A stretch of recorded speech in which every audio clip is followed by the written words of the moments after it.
أعوذ بالله من الشيطان الرجيم. بسم الله الرحمن الرحيم.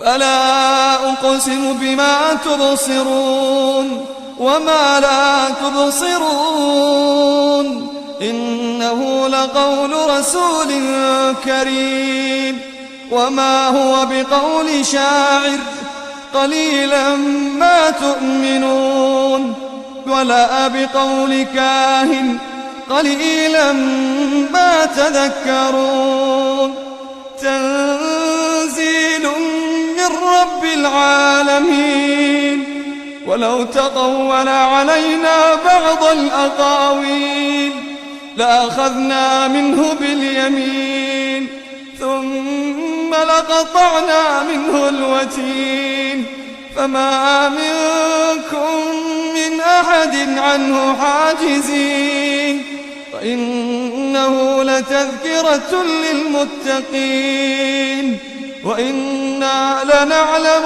أن منكم مكذبين وإنه لحسرة على الكافرين وإنه لحق اليقين فسبح باسم ربك العظيم.